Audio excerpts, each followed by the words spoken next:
Há lugares onde cada respiração pesa. O ar não desaparece, mas deixa de ser suficiente. Na Etiópia, milhões de pessoas vivem em terras altas, acima dos 2.000 metros. Não se trata de uma subida gradual, mas de um território fraturado. Uma sucessão de planaltos e escarpas que se elevam de forma abrupta até altitudes que transformam a própria experiência de viver. Para muitos, essas paisagens são inquietantes. E ainda assim, há comunidades que não apenas sobrevivem ali, escolheram permanecer. Ali nascem, constroem seu mundo e fecham o ciclo da vida. Por que ficar onde descer seria mais fácil? Bem-vindo à Crona Origem. Hoje vamos subir junto com 5 comunidades diferentes. 5 formas de resistir em diferentes faixas de altitude, desde os 2.000 metros até as proximidades do ponto mais alto do país. Mas há algo mais. Para compreender de verdade, é preciso chegar ao último trecho dessa ascensão. Ali se impõe um ambiente que desafia a lógica mais básica do corpo humano. Um ponto onde a montanha deixa de ser paisagem e começa a apertar o peito. Nossa jornada não começa no topo. Ela começa onde a altitude ainda não sufoca, mas já dita suas regras. Vamos subir. Devagar, para que se sinta na respiração. Este lugar tem nome há séculos. Os etíopes o chamam de Escarpa, a borda leste do Planalto, onde a meseta se rompe e despenca para o leste em encostas que não avisam. Estamos entre 2.000 e 2.500 metros. Não no topo, ainda não, mas já alto o suficiente para que a montanha comece a ditar suas condições. E a primeira condição não é o frio, é a água. A chuva chega aqui de forma errática, não segue estações claras. Concentra-se em poucas semanas, cai com violência e depois desaparece por meses. O terreno inclinado não consegue retê-la. Escorre encosta abaixo, levando o que encontra. Solo fértil, sementes, semanas de trabalho. No meio dessa escarpa vive desde a Idade Média um povo, os Argoba. Sua história não nasce na pobreza, mas no poder. Entre os séculos 13 e 15, os Argoba controlavam as rotas comerciais que ligavam o Planalto Etíope aos portos do Mar Vermelho. Estiveram vinculados à dinastia Walashma, que governou o sultanato de Ifat. Seu território não era um canto esquecido, era um nó estratégico entre 2 mundos, o Planalto cristão e as rotas do Islã rumo à Arábia. A altitude oferecia distância, a escarpa trazia proteção e as rotas geravam riqueza. Mas no início do século XX, alguém traçou uma linha num mapa, a ferrovia Djibouti-Addis Abeba. E essa linha não passou por suas aldeias. Em poucos anos, o que havia sido um corredor de intercâmbio por séculos tornou-se um beco sem saída. As caravanas pararam de passar.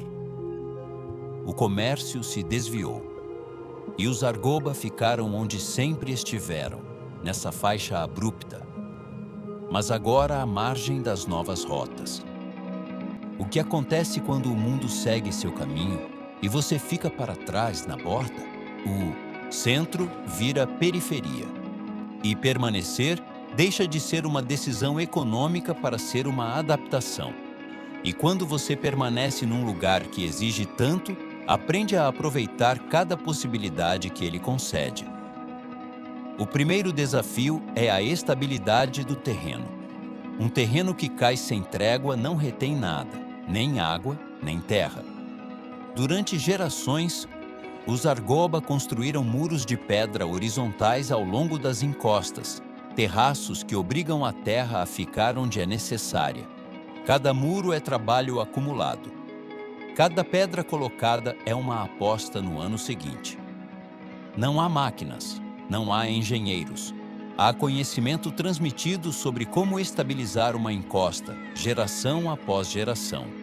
O solo conquistado da inclinação é semeado com o que melhor resiste a essas condições: sorgo e milhete, cereais capazes de crescer onde outros fracassam.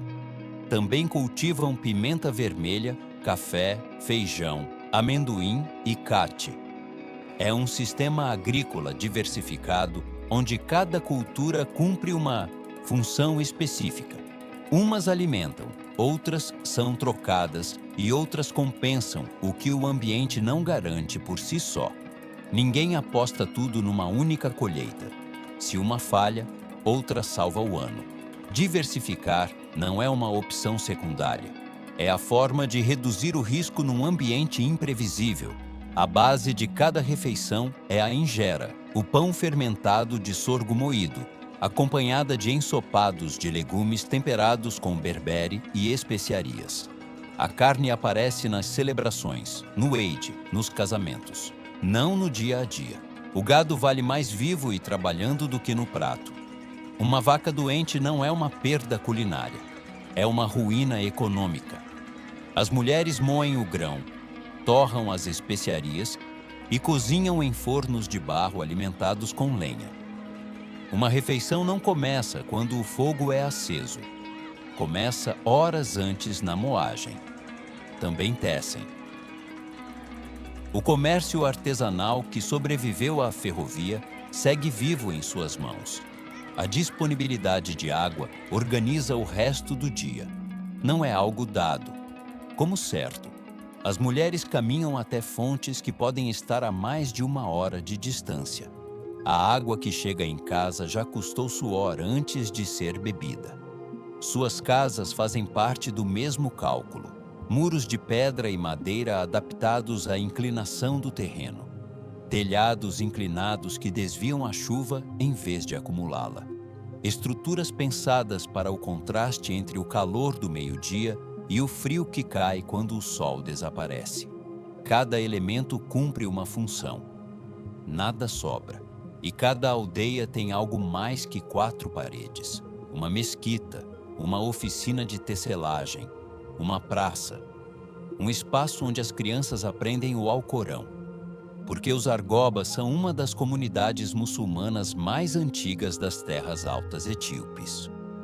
O Islã não chegou aqui como conquista. Chegou como identidade. As 5 orações diárias voltadas para Meca, feitas da escarpa etíope, marcam o tempo tanto quanto as estações.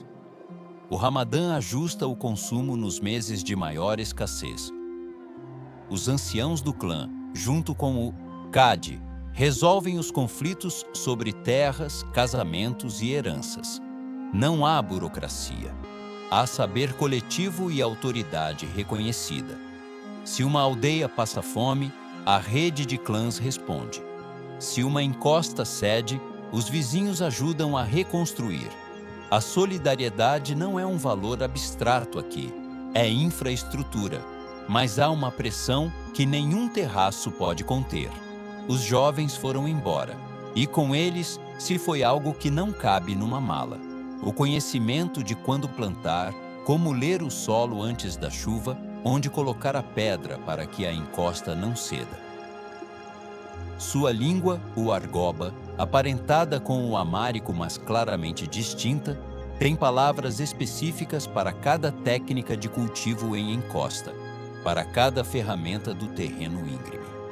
Essa língua hoje está ameaçada.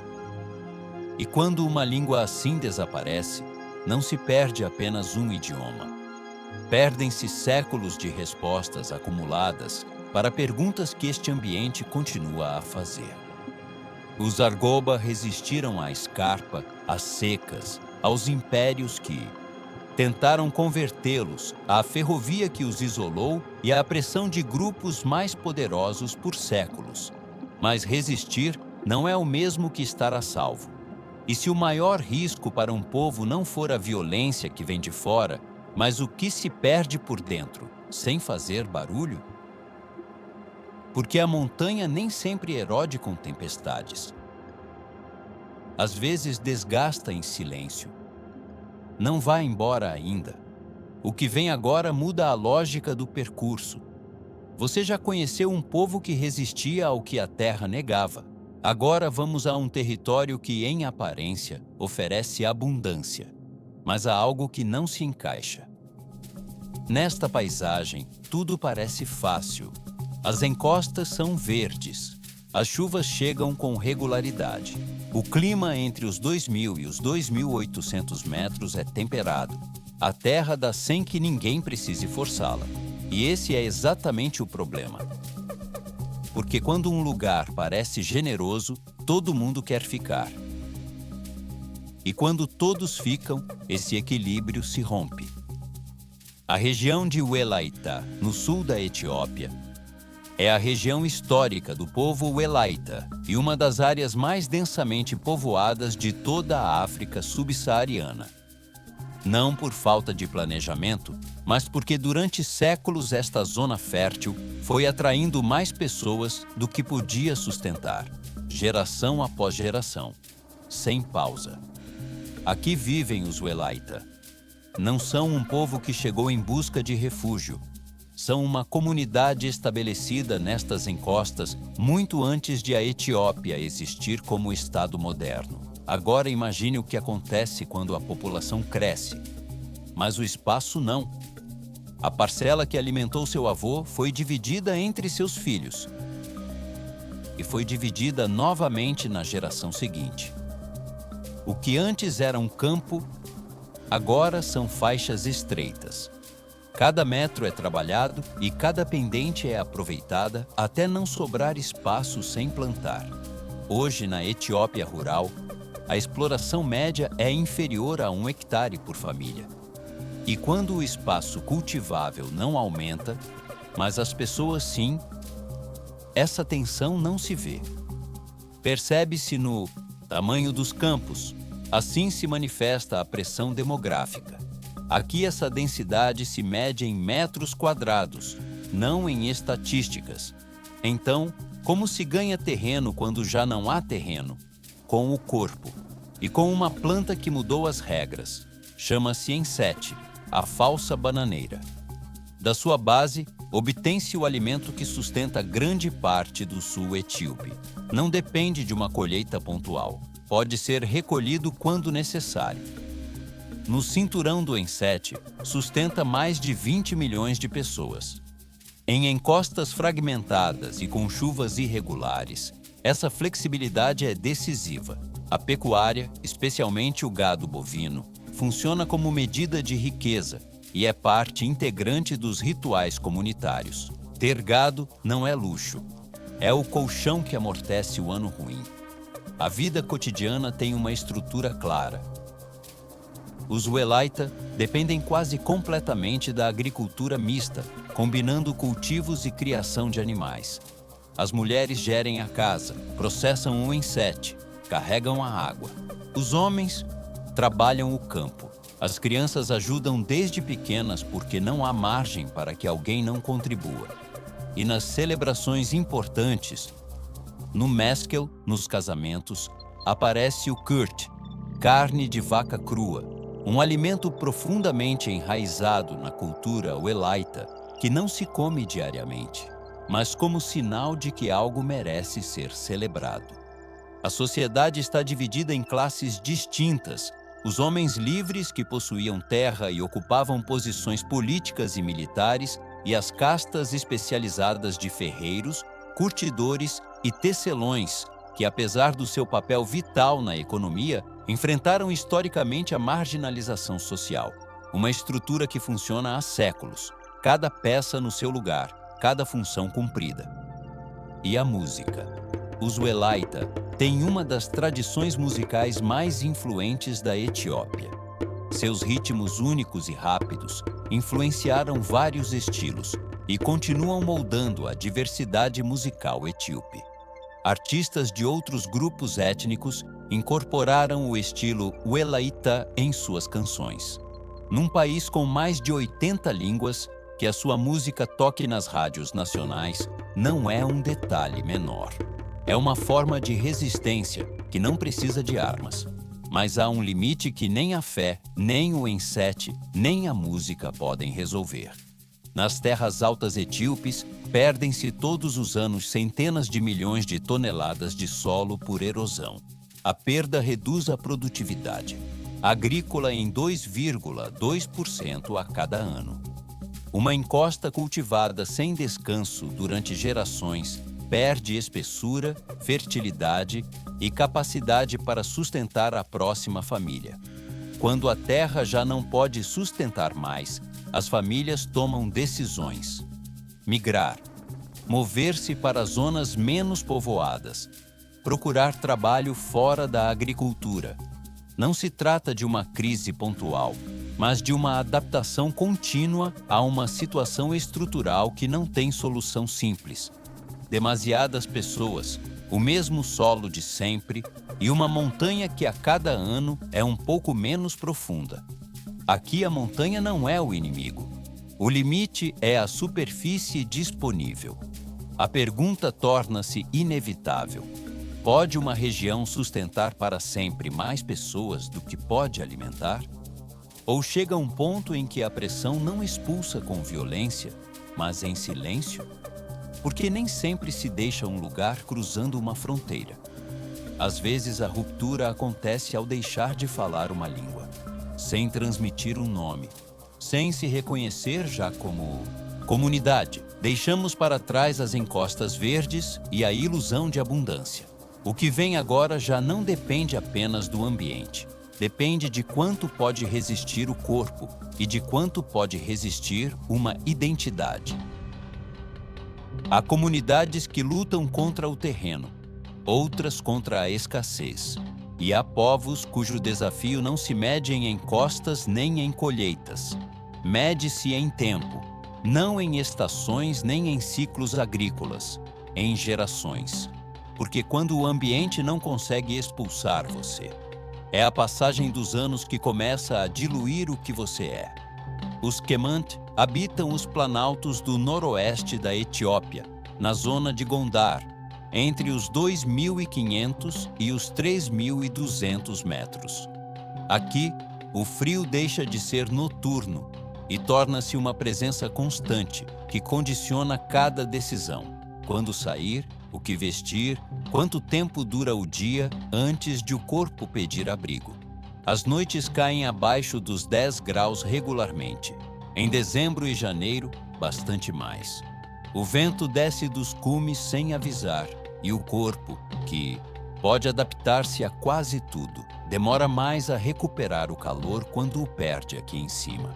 Para viver neste planalto, é preciso construir em conformidade. As casas tradicionais Kemant têm paredes grossas de barro e pedra, telhados de palha que retêm o calor. Uma única abertura principal que controla a ventilação. Entra-se curvado, não por costume, mas para não deixar escapar o calor ao abrir. Cozinha-se no interior, e a fumaça do fogo, embora agrida os pulmões, também aquece o espaço e conserva os alimentos armazenados na parte superior da estrutura.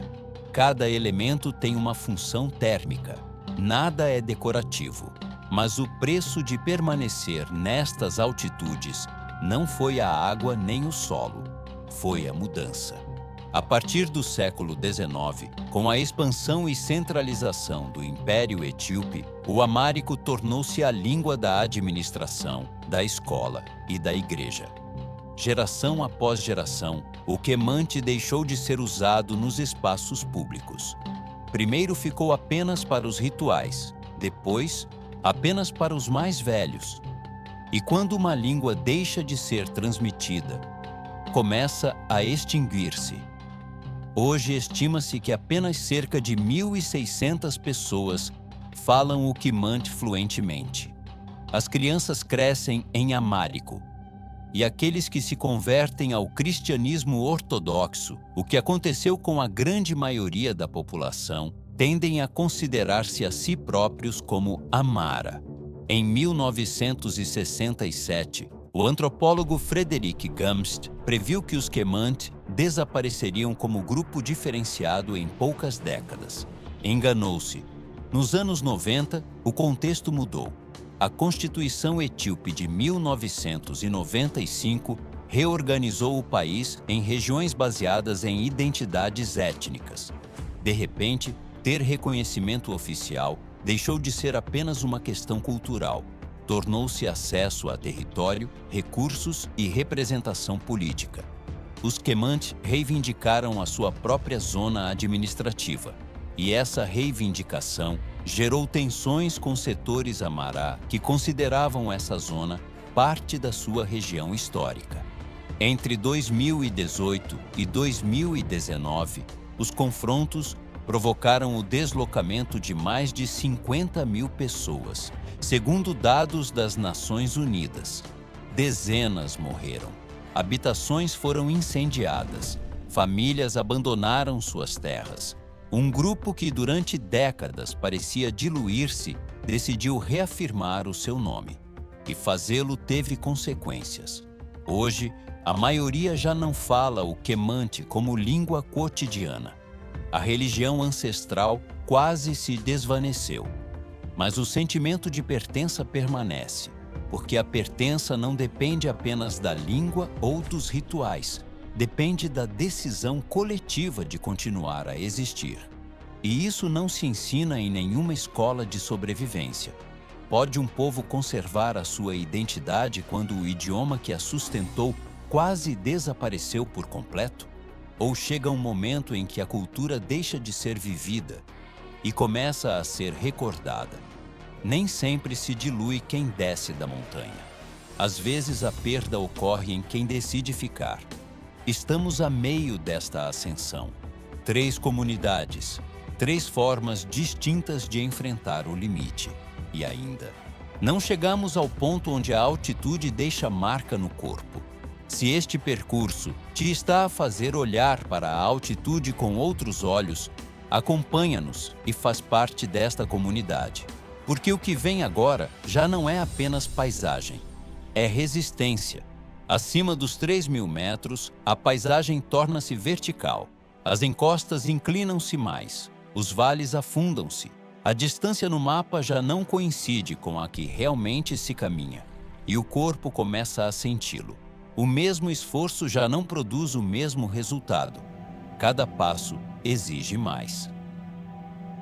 Aqui o ar muda, e com ele tudo o resto. O ar torna-se limite. Já não é apenas difícil, é outra categoria de existência. Entre os 3.000 e os 3.600 metros, a paisagem das Simien não se descreve. Vive-se. Escarpas que caem 1.500 metros no vazio. Planaltos que terminam de repente no ar. Vales tão profundos que lá de cima os pássaros parecem pontos em movimento. As Simien são um dos poucos lugares da África tropical onde neva com regularidade. O documento romano do século III, Monumentum Adulitanum, descrevia-as como montanhas inacessíveis cobertas de neve onde os soldados caminhavam até aos joelhos. Não era exagero, era um aviso. E, no entanto, aqui vive gente há mais de 2.000 anos. Durante milênios, as Simien não foram um vazio, foram lar. Entre os seus primeiros habitantes documentados estiveram os Beta Israel, judeus etíopes que viveram no maciço até finais do século XX, quando a maioria emigrou para Israel. As montanhas também funcionaram como rota comercial entre Aksum, Lalibela, Mekele e Gondar. Não eram um canto isolado, eram um corredor estratégico. Hoje, a maioria dos seus habitantes são Amhara. Cultivam cevada para fazer injera e criam ovelhas e cabras como principal fonte de proteína. Aqui, ao contrário de outras zonas do país, é comum vestir pele de ovelha para se protegerem do frio. Não é tradição decorativa. É a resposta mais direta às condições térmicas destas altitudes. Aqui a temperatura não dá tréguas. Raramente ultrapassa os 15 graus durante o dia. Quando o sol se põe, desce abaixo de 0. O vento desce dos cumes sem aviso, com uma capacidade de penetração diferente da dos vales. O ar é mais leve e o vento golpeia sem proteção natural. O corpo perde calor mais rapidamente e demora mais a recuperá-lo. As casas respondem a essa realidade desde os alicerces. Paredes de barro e pedra vulcânica com uma espessura calculada. Telhados de palha que retêm o calor acumulado durante o dia. Uma única abertura principal, pequena, orientada para controlar o vento. Entra-se curvado. Cozinha-se no interior. O fumo não é um defeito de concessão. Aquece o espaço, conserva os alimentos na parte superior da estrutura e mantém os insetos afastados. Lá fora, a inclinação complica tudo. Os agricultores da Simien usam há gerações terraços esculpidos nas encostas com técnicas que continuam a praticar-se hoje, tal como se praticavam há séculos. Nenhuma máquina pode operar nestes ângulos. Tudo se faz à mão e com animais que também aprenderam a mover-se em terrenos que desafiam o equilíbrio. A esta altitude, o teff já não prospera. Dominam a cevada e o trigo, mais resistentes ao frio. A dieta não muda por escolha cultural, mas por imposição climática. Come-se o que a temperatura permite crescer. E há um inimigo que não aparece em nenhum manual de agricultura. Os bandos de gelada descem regularmente aos campos cultivados. Os estudos documentam perdas médias de mais de 100 kg de cevada por família e ano apenas devido aos danos dos geladas. Os agricultores respondem com guardas, espantalhos e fogo. Vigiam as suas colheitas tal como vigiam o tempo. Porque uma estação das chuvas perdida e um bando de geladas podem destruir em dias o que demorou meses a crescer. Mas o maior desafio não veio do clima nem dos animais. Veio de um decreto. Em 1978, o Parque Nacional da Simien foi inscrito como Patrimônio Mundial da Unesco. Anos depois, entrou na lista do patrimônio em perigo. Para sair dela, o Estado tinha de reduzir a pressão humana dentro do parque. O problema é que essas comunidades estavam ali muito antes de existir o parque. Em 1967, havia 122 famílias em Gish. Em 2006, eram 360. A população dentro da área protegida cresceu durante décadas. Para cumprir as normas internacionais, começaram as realocações. Várias comunidades foram transferidas para fora do parque. O processo gerou tensões e dificuldades econômicas para muitas famílias, que deixaram para trás terras conhecidas para se estabelecerem em lugares novos. Alguns tentaram regressar, porque quando aquele maciço foi o teu lar durante gerações, não é fácil partir por causa de uma linha traçada num mapa. O paradoxo é evidente. O mundo quer conservar esta paisagem. Os visitantes chegam para ver os geladas e o lobo etíope, um dos canídeos mais ameaçados do planeta. E as famílias, que durante séculos cultivaram estes terraços, que moldaram a paisagem que hoje se protege, passam a ser consideradas uma pressão que deve ser reduzida. O parque é a nossa roupa e o nosso pão, disse um habitante de Git após mais de 40 anos a viver ali. A estas altitudes, a altitude já não é um dado. Acima dos 3.500 metros, o mesmo passo que dava lá embaixo agora acelera o pulso. O ar entra, mas não rende o mesmo. O esforço aumenta. A recuperação demora mais. As comunidades que viveram aqui durante gerações apresentam adaptações fisiológicas documentadas. Diferenças na forma como o seu sangue transporta oxigênio e na sua resposta respiratória ao esforço, fruto de gerações em altitude, não por escolha, por acumulação de gerações.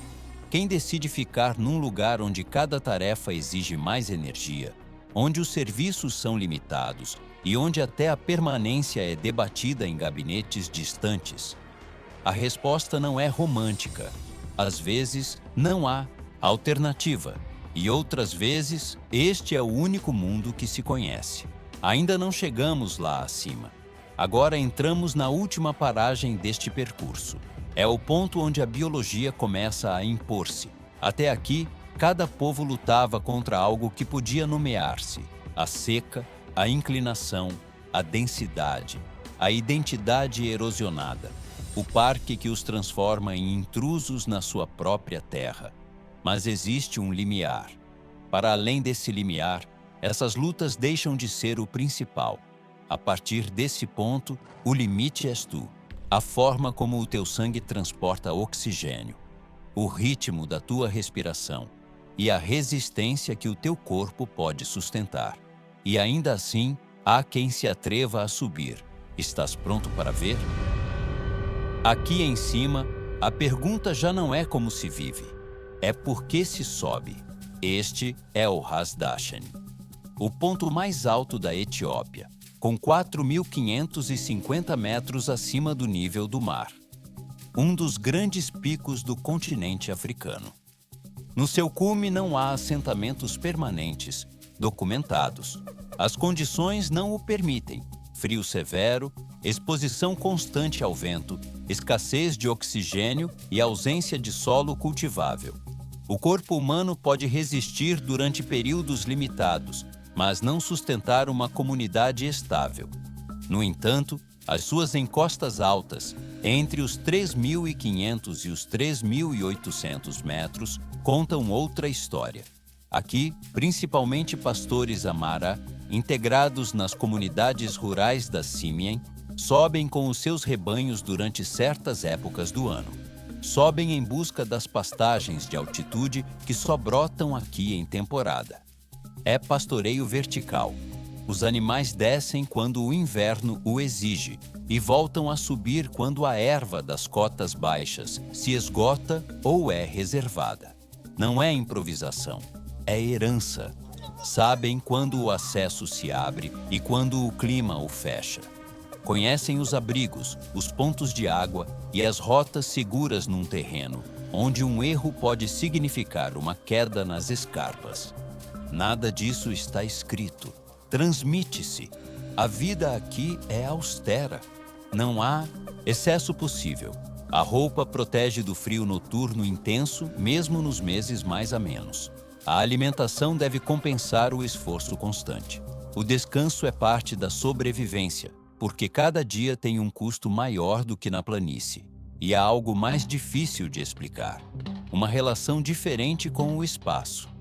A partir daqui, o horizonte já não se contempla para a frente. Olha-se para baixo. Nos vales, o horizonte está limitado pelas montanhas. Aqui em cima, o horizonte está lá embaixo. A perspectiva inverte-se. Olha-se para baixo para ver o mundo onde vivem todos os outros. Isso tem, para quem o experimenta habitualmente, uma dimensão que vai além do estético. Daqui, o mundo ordena-se de outra maneira. As distâncias entendem-se com o corpo, não com o mapa.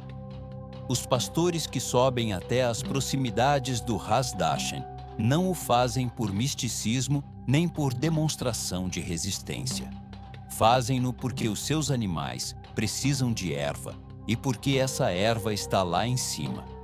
Aqui, essa questão toma a sua forma mais clara. O que leva alguém a subir tão alto quando poderia ficar lá embaixo? A resposta, quando se acompanhou a ascensão completa desde os 2.000 metros do Zargoba até aqui, começa a ter uma forma que se pode reconhecer. Não é uma razão única.